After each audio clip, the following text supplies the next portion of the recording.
Sometimes in life, you will have a very strategic opportunity to use your exit ramp.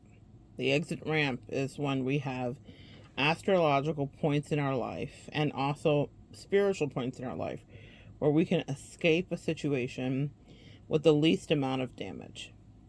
You will have to strategize how you use it because there is no guarantee that your exit strategy will be taken by other people, perceived by other people, or intuited by other people as the quote-unquote right thing to do. It may be the wrong thing to do, depending on who you're escaping from. But that doesn't mean you don't do what is best for you. Greetings, guys. Welcome back to my channel. My name is Monette. I'm a professional intuitive empath. For those of you that are new here, I am so grateful that you joined me today. Thank you for coming in. Thank you for inviting me in. Come on in, have a stay. If you're interested in working with me, consult with your angels, and we will get to the deeper work underneath at play. All right, so that exit strategy is very important. When you're leaving a situation, a person, someone, this is actually inspired by Jay Morrell. Jay Morrell is a YouTuber and a content creator who went through a really tragic thing in the last year and a half. I have many ways that I veg out, right? So my veg out is not always spiritual content, and I have a few homesteading girlies that I really enjoy. Jay Morrell hasn't been on my rotation in a long time. I used to watch her years ago. I have my A Spoon Coon fave. I have a fave on here now. She's just amazing. However, Jay Morrell is personable and chatty and, making these huge family meals if that's something you're interested in. I don't have even a single child, but I was, what do we watch YouTube for? We watch people for personalities, right? Well, she drew me in one day and her sunshiny disposition, and there I was. So forever a fan, observing from afar, parasocially. But I tapped out years and years ago, being like a regular consumer. Something brought her back up in my algorithm lately. And the story of her, just cursory, is that she was married and her husband did something terrible, allegedly. I mean, it's kind of known, but allegedly, and was incredibly abusive to one of her children. And she did what any good mama, and that's what she prides herself on. Her brand is being a good mama. But she did what any good mama would do, which is she filed a police report and she sent him to jail, and she filed restraining orders and protective orders and all the rest of it. It's all there, documented. And she didn't talk about it too much on her channel. One of the reasons I also enjoy Jay Morrell is because you don't see her kids in the videos. You might see like the corner of their arm, or you might hear their little voice, but not often. She's making all these foods in this huge kitchen, but she's not one of those parents. Y'all know exactly what I'm talking about. Those YouTube parents that are putting their kid in the camera every 5 seconds because they think that's healthy or normal. I'm looking at you, DDG. Anyway, it's not healthy. It's not normal. We did not grow up that way. I'm not saying that just because we didn't grow up that way that you shouldn't, but it is to say that little kids, as a former teacher, I will tell you, are autonomous human beings that have their own ideas and decisions. They like and don't like things. Have you ever tried to dress a toddler? They'll tell you exactly what they do and don't want to wear, no matter what you think about it. They have their idea of things. And so, I'm thinking of the family, 8 passengers with that horrific mother who is right where the fuck she should be, in jail, along with her partner, lover, whatever that crazy shit was. In any case, those poor kids that were exploited for her lifestyle and for her narcissism. That's another video for another day. I have a lot of strong feelings about that one. Cults do a little trigger for me. So it was all of the things wrapped up in one for my solar plexus and my energy field, the cult, the children, the non-consent, the forcing, the exploitation. I have a lot of feelings about her. She's such a piece of shit. But anyway, I digress. Back to you. Sorry, guys. Back to you. Here's what you need to understand. I was talking about Jay Morrell. Thank you, angels. I was talking about Jay Morrell. She came up in my algorithm, and what I said I admire is that she does not exploit her kids. Whilst her channel is literally about feeding 10 humans, which she refers to all the time. I think she has a really lovely balance. Some people, my favorite content creator, literally does not mention her child because people were so vicious when she started bringing her child to the forefront of her channel, because she recently was pregnant and had the child, and people were sending, DCF and stuff to her. People are wild here on the internet. So she did something which I actually really admire, where she was like, you guys won't even hear a peep out of this child. You won't even know that I have a child, because I'm not going to lose my child because you guys are insane. And so, yeah, and she's a fantastic, when I say fantastic mother, like we all should aspire, okay? So it's just, and homemaker, it's just hilarious how people are jealous and miserable, messy people want you to stay there. Hence the reason I'm talking about this today. You guys have been around someone who was miserable and messy and mad, and they wanted you to stay connected to them. They wanted you to re-up the contract with them, and somehow you needed to get away, or you got away. Hey, here's to you if you got away, and you decided not to stay. Don't stay. But, okay, back to Jay Morrell real quick so I can tie this together. She left her husband. She'd been with him for many, many years. She has 10 kids. She'd been with him for many, many, many, many years. And she had built her life and her business with him. I think she built her business on her own. I think 95% of the time you just saw Jay Morrell. Her husband wasn't there. He was kind of elusive and in the background. I think that's how she wanted the channel. I think it worked out perfectly for her. However, there was an exit ramp that came up for her, and it was a toxic, terrible exit ramp, which was on the heels of abuse of her child. And my angels tell me, allegedly, not allegedly, that she was abused too. And she tells her story many times in various ways, from childhood, the abuse she suffered, etc., etc. So, it stands to reason, if we were doing any psychological work here, I think she's talked about the abuse in the relationship to a certain degree, but she's very minimal. She's not, it's interesting. I would say she glosses over things. She doesn't necessarily address it. So some people are upset with her about it because they're like, oh, well, she's not saying whatever. Well, it's because we're so nosy and used to someone giving us their full guts and vomiting up everything. And she's processing it the best way. I think she's doing a brilliant ministry, actually, with it. Maybe some of you guys might need to watch some of the videos where she's talking about how she's taking care of herself as a mother, and how she's moving her body, and how she's getting healthy, and how she's doing the one thing she can that day, and the self-care. And I think so many of us can relate to that after being traumatized with some of these very abusive, toxic relationships, especially with narcissists. It totally throws out your adrenal glands and system, and hers were thrown out. She was in an abusive situation, and she talks about her adrenals being thrown out. She talks about her autoimmune being off. She talks about removing dairy and gluten and taking steps and turning into a runner. When she was with her husband, she was maybe 100+ pounds overweight, and now she's lost about 100 pounds. She looks fantastic, and she's running. And it's just wild to me, the way that we will hold trauma as empaths, okay? And I would dare say that Jay Morrell is an empath. However, Earth Angel, empath, whatever you want to call yourself, she is definitely one of those lights. But she had to take an exit ramp on a terrible day that turned into a terrible night, and she took it. And I'm really proud of her, because it's not easy. When you're in the trenches of that, many of you guys have been in relationships or been in a family, maybe where a mother did not choose you over the abuser, or a father did not choose you over their abuser, or whatever the case may be. And so you're in those situations, and then you have to figure out how to fight for yourself. And when that happens, the reverse way, my inner child applauds. It heals a piece of me when I see a mother say, no more. I'm not doing this another second. You're out the door. I don't care how much it hurts, how many insecurities I have, how much I worry, like, oh my goodness, is this it with 10 kids? Who's gonna, because these are things that she's talked about, the idea of dating again and how daunting that is. And is she forever by herself now? But what she did was the right thing for her family and for her child specifically. She showed that child, I will always protect you, and I will always pick you over anybody. And it's brilliant. But that was an exit ramp that she had to take, and it wasn't easy. The exit ramps aren't easy, but you have to pay attention when they're coming up in your life. I had a situation happen in my life where I had an exit ramp where that I had to take. I knew I was, when I say I was over the situation, I was checked out. I was over it. I was not monkey branching. What I mean by that is I didn't have another relationship in the wings waiting for me.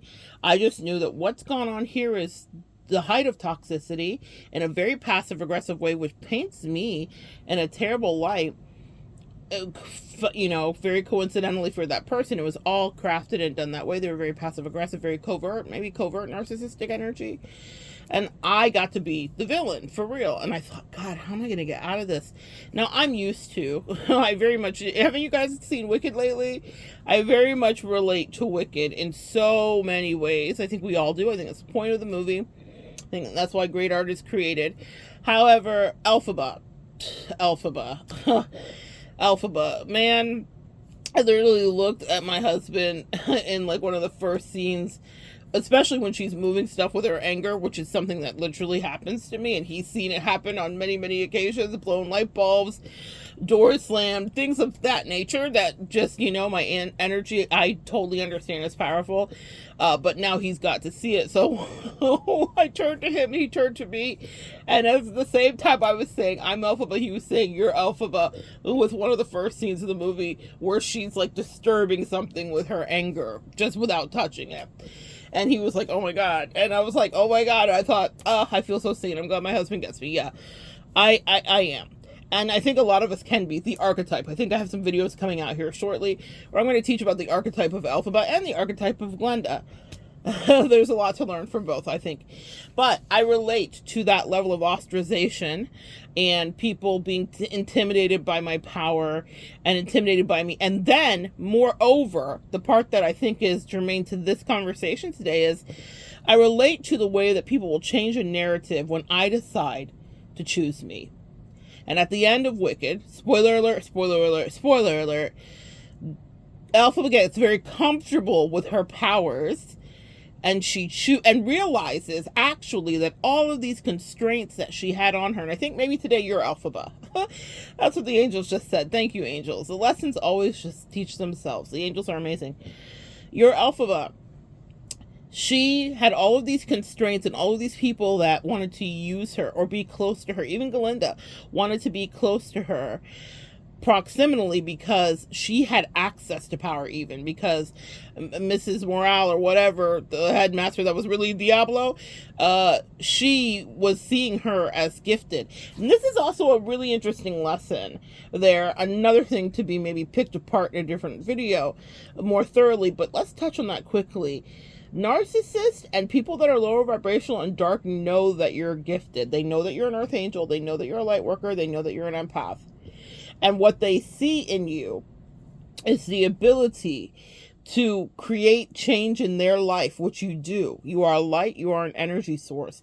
So they want to stay connected to you. She made her seem like she was special. That's called love bombing. We watched her do it in the movie.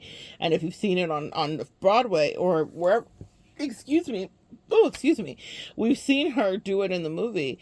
But that was a love bombing that she did to her. You're so special. I need you right underneath me. And that's what a narcissist or someone that's toxic will do. They'll want to get you right next to them so that they can study you.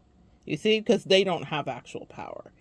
The power is in you. The power they do have is in the tongue to try to end you if you choose to take that exit ramp and you choose to leave. Smear campaigns. And we watch her do a smear campaign right at the last scene when she is telling all of the citizens of Oz that the witch that's green is the one who hurt those beautiful monkeys when Elphaba's whole purpose was, right?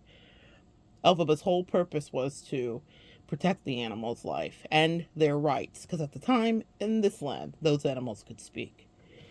And she wanted not to beat a hasty retreat, but to bring defeat to the Wizard of Oz who had no power.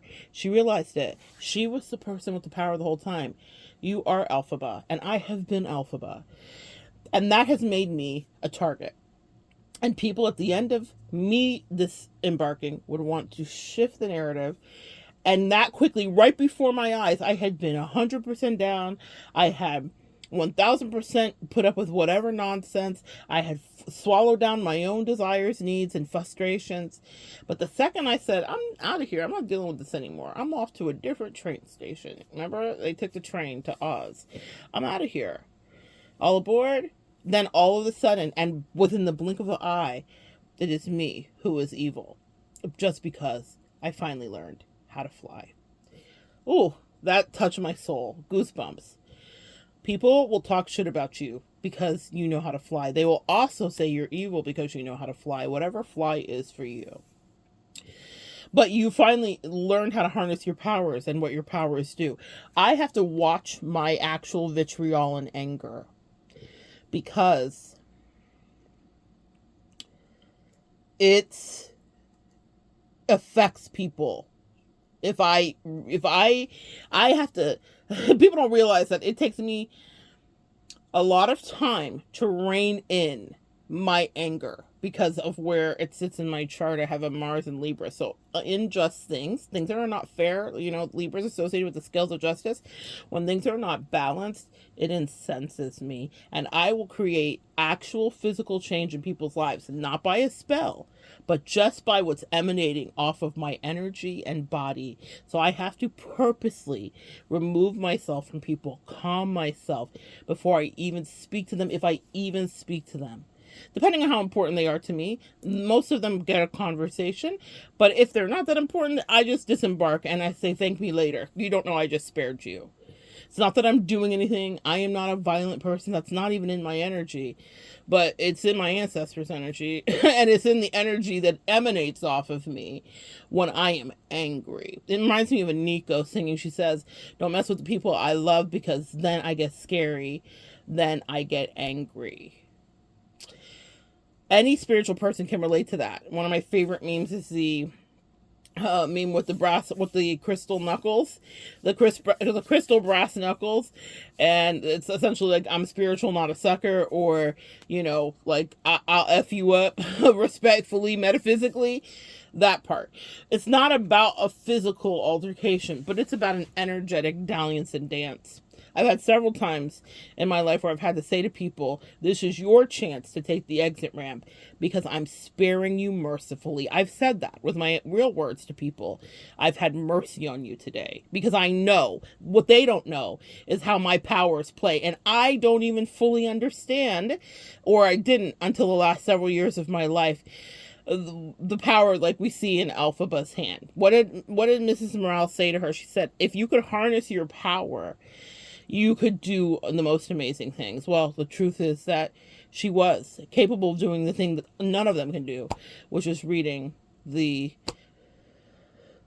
book, even though it tore her life in two.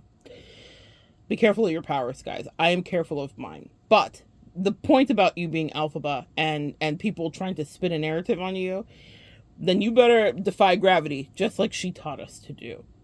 Look to your own western skies and get the fuck out of Dodge for whoever's trying to hold you back and spread smear campaign and lies.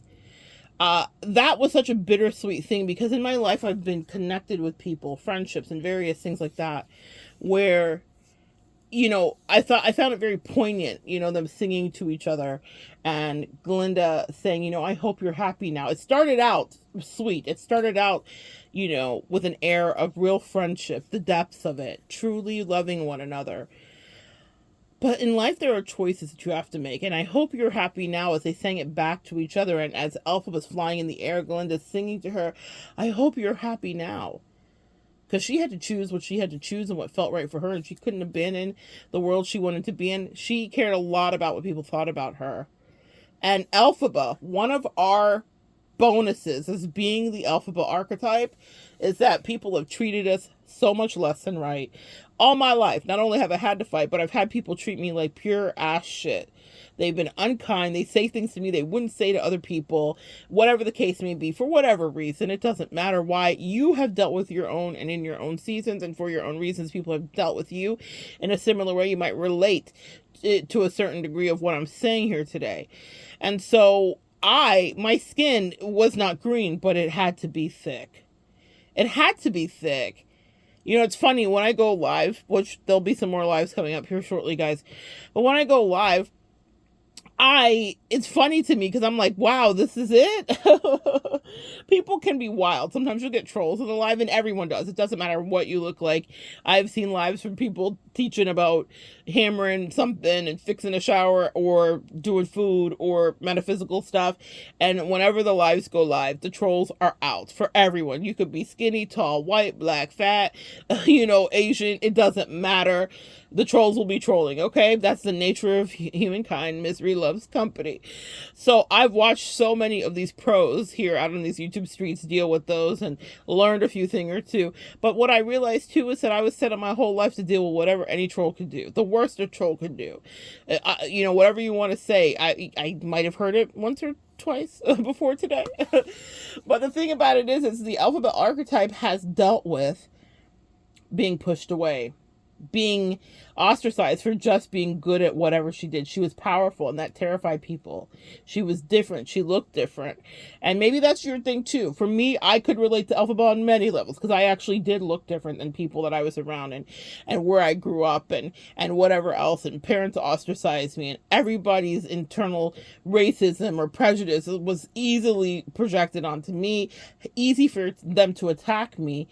And it was me sometimes that was sparing their children, literally saving their lives, interceding on their behalf when they weren't acting right or doing right. But they didn't understand that it was easy to make me the villain. And I think there's a story arc here, right? Because if you live long enough, maybe you do see yourself become the villain, just like Elphaba did. And maybe just like Elphaba, you're finally okay with it. You will become the villain when you take your exit ramp. No, I was wrapping it back around, guys. You will become the villain when you decide to go find your own western skies, when you decide to defy gravity. And I think it's such a powerful phraseology, because what is being connected to people that don't want the best for you? It is an anchor, which is literally the definition of gravity. It connects you and tethers you to lifetimes and lessons and people that no longer fit you, that have a station in their life to do what they're always going to do. The Galindas of your life. Maybe life was always easy for them as long as they just played by the rules and, were popular and had all the friends or whatever. But that wasn't your lot in life. You didn't have those opportunities, and they didn't even appeal to you even if you wanted it. And if you did have it, you had it, but it was different, right? So I feel like it's very important for you to understand that it's okay that you took flight. But if you're here and you're in the midst of a situation where you're like, okay, perfect timing, Monette, I clicked on this and I know I need to take flight. First of all, drop your broom emojis down below, okay? Drop your broom emojis down below, my fellow flyers, okay? Drop your broom emojis down below, or a green heart down below if you understand the heart of Elphaba here. But if you have to take flight and you haven't figured it out yet and it's not fully clear, I need you to know you will be talked about and you will be turned into the villain before you even truly get into the air. Elphaba had been in the air for 20 seconds and they were already talking shit. They're already telling the whole world that she was the girl that created all the chaos and she's the one who ruined it. She ruined everything when they were the villains. Now, it doesn't mean that everyone that you escape is always a villain. Sometimes it's the end of a season. But in this year, for me specifically, I have escaped three, Mrs. Morales, hilarious, or Morable. I think it was because it was a play on the word horrible. I don't know what the name is. Someone of y'all correct me below.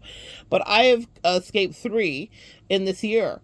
And you're like, 3, Monette, that's a lot of trap. It is. And each one of them, I had to take the exit. But there was one that was actually 2 were very sensitive. 2 were sensitive because they had things going on in their life that they could guilt me with to stay.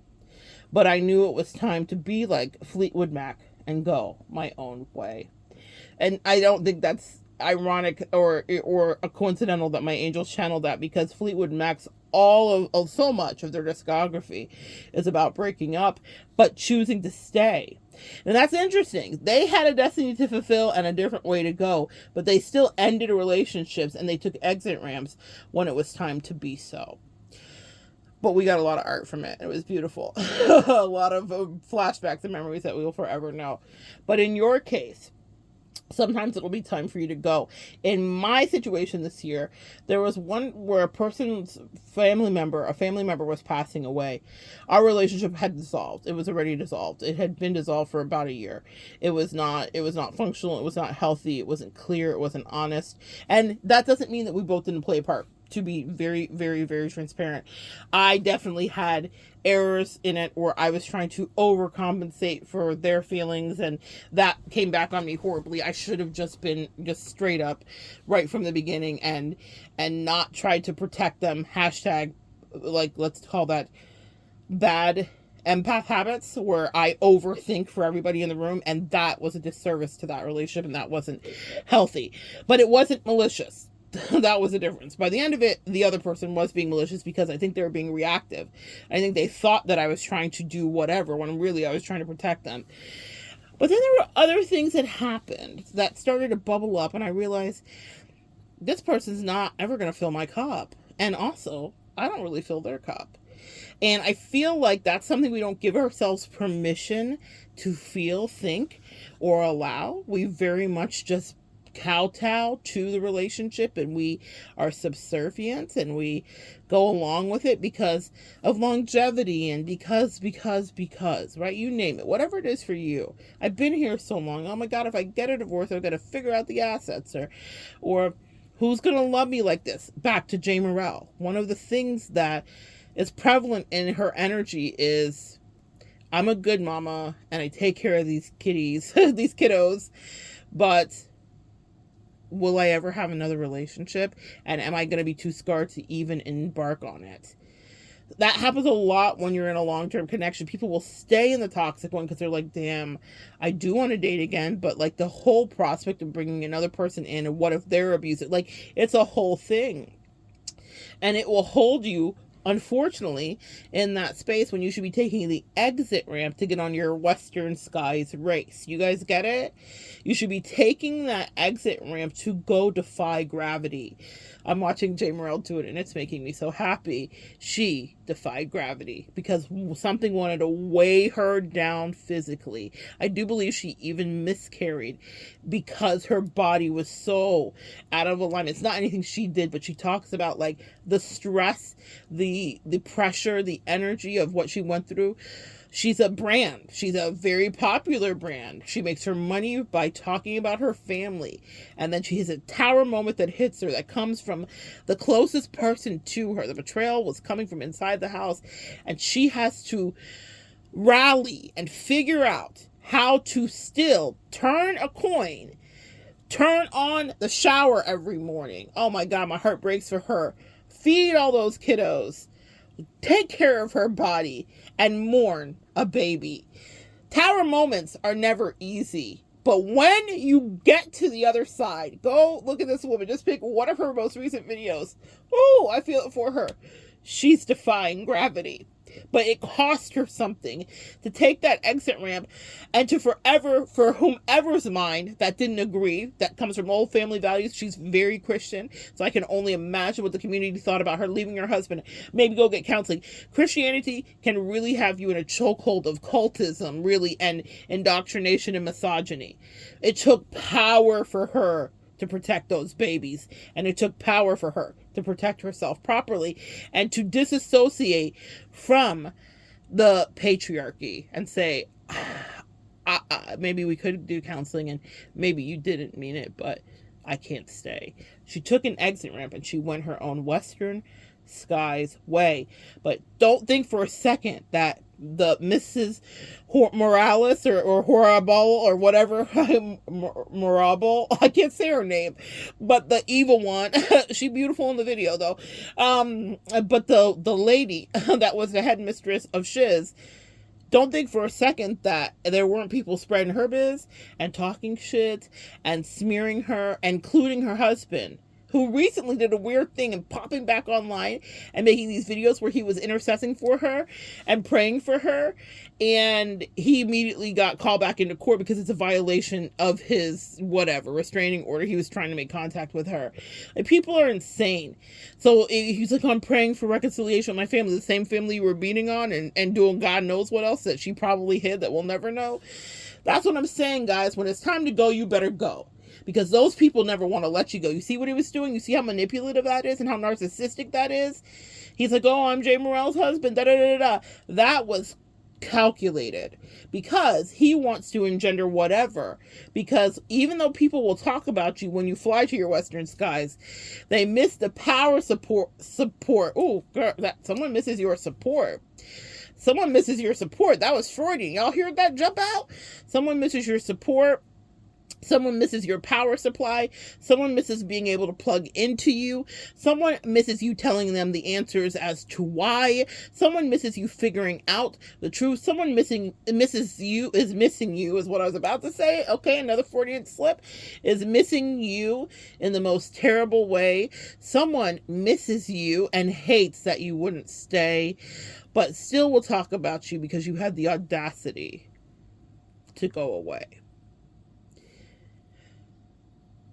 When I was in the midst of making the decision to leave my sitch, it's so cute. If you watch, they did a little thing or Ariana's thing. She's like, that's the sitch. It was super cute.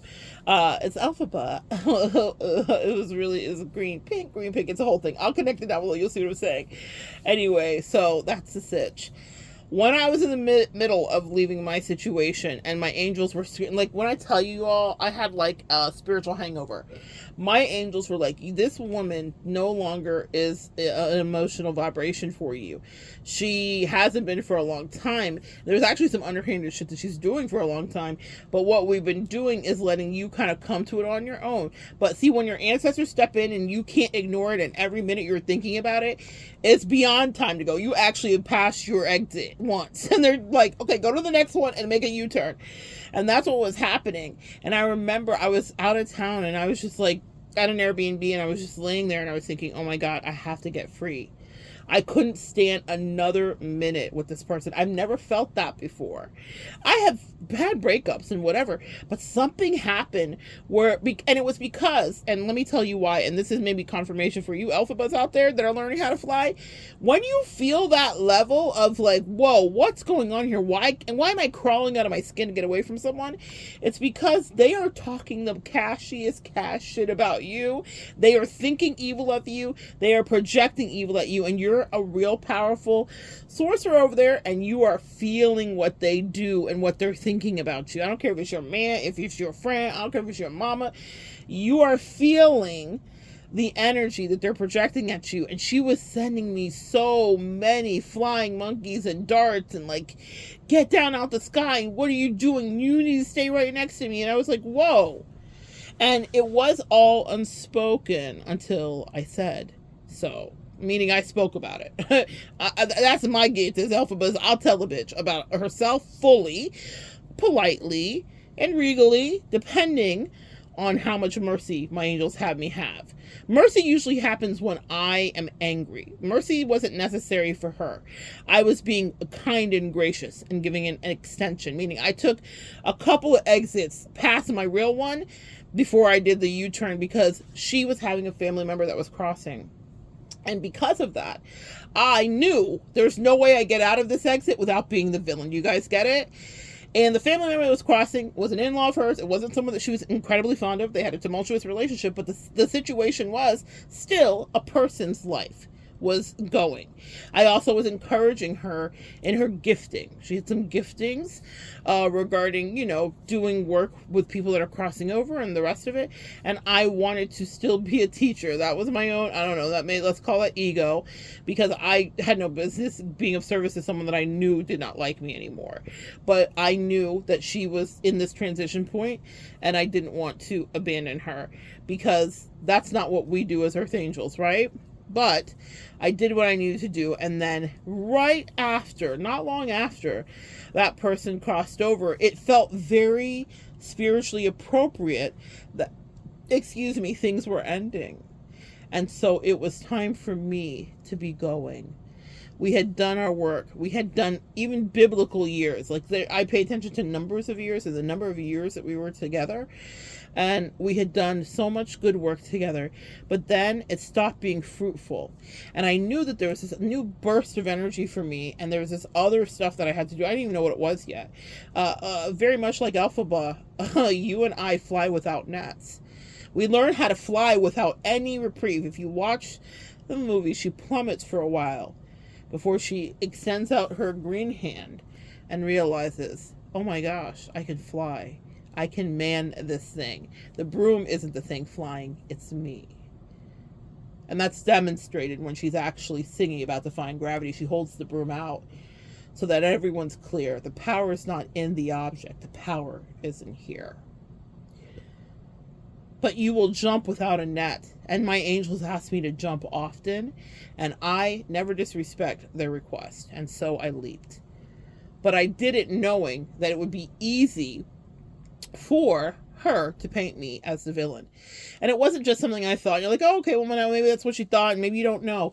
She sent flying monkeys to me. One of the flying monkeys came to me, and they said, would you consider being friends with her again, because maybe you don't understand that she was losing this person, this in-law of hers, and she was losing this person during the time that you guys were breaking up. And I was thinking, what you don't understand is the only reason I was still there was because of that in-law and the loss that was happening, because that person was on hospice, because I am a human that is kind, because I understand that even if someone's been on demon time with me, the measure of our greatness, Elphabas out there listening, is not just that we can set ourselves free, but it is about the way that we at times choose to bend a knee. We give graciously. And then people, when we are absent, realize what they got out of the last of us. The last bits of energy were in fact a gift. You're welcome, sis. It was a gift. I didn't have to be there. I didn't have to stay. I owed her nothing. My angels had made it incredibly clear that she was not treating me in any kind of respectful way. She made it clear. It wasn't a secret. She said things out of her own mouth that were atrocious. And I was like, oh, okay. I see where we're at now. But still, she was terrified of me going. And let's be honest. Let's talk about it. I was terrified to stay. Maybe a lot of you guys might not realize you could be either terrified to go or you're terrified to stay. To figure out where you fall, but you'll fall somewhere on that spectrum. Maybe you're a little bit of both. I had become accustomed to the relationship, and I knew that I could, enjoy it for whatever it was worth, but it was not going to really feed me what I needed. I don't even know what's ahead, but I knew that what I was not going to get was not there. I knew that it was a placeholder, meaning it was a season in my life. Reason, seasons, lifetimes, right? She was a seasonal person that came in at the perfect time, and we loved each other beautifully at the time that we did, and then it got corrosive. But I took my exit ramp, even though I knew that it was going to end up the way that it did. Meaning, I knew the smear campaign would happen. I knew people were going to talk shit. I knew that the flying monkeys would come, as they did, and said, could you reconsider? She was going through a thing, but they didn't realize that she was putting me through some things too. And that I only did what was actually called for to do, the best thing that I could do, which was figure out how to defy gravity and push through. The same is true for you. You guys have had those experiences, or if you're having one now, do not hesitate to set yourself free. There is so much more that you can get into, and there's a way to live and actually be happy. But it doesn't come immediately. And let's wrap it where we began with J. Morale. She is finding herself. Some of her videos are titled Finding Happiness Again, or Finding Balance Again, or Finding My Voice Again, or Finding a Reason to Be Excited. Because for so long, she was anchored down by gravity, and there was nothing that she could do for herself except for the very basics, the daily steps to get her well. And now, after a year, she's fallen in love with the passion of running. She's found her body, and it's healthier than ever. And she's put herself completely back together with the help of God, as she always says. Similar energies for you, my Elphabas. There's a way to get out of your head and back into your body. There's a way to integrate the trauma that you've been through. It takes the time it takes to heal. I'm not saying that in a year she's perfect and fine. I'm not saying it may not take years for her to be back on her, full mama time, whatever she calls herself. But I am saying that just like Jay Morrell and just like Elphaba, you have to find yourself in the time it takes to do it, because things are bittersweet. And that doesn't mean that you didn't care for whomever you might have had to take the exit ramp from to leave. But it does mean that you cannot stay there to continue to be deceived. The pinnacle moment of the end of Wicked happens because Elphaba is faced with a crisis of consciousness. Do I stay here and become powerful and accept everything that the wizard said he would bless me with for being powerful because he wanted to have control over the animals? Do I stay here because my best friend is here? That was bittersweet. I hope you're happy now. They both went off to find their own happy. Sometimes you don't get to stay with someone that was part of a season for a reason. And you have to only pray that you hope that they're happy. But if it comes down to a crisis of consciousness, I don't even have to wonder what you're going to choose. I know my earth angels. I know my light workers. I know my empaths. And you like Western sky views. So here's to defying gravity and taking exit ramps when you are called to leave. So good sharing energy with you. Come back and join me next time, guys. We'll continue to evolve together.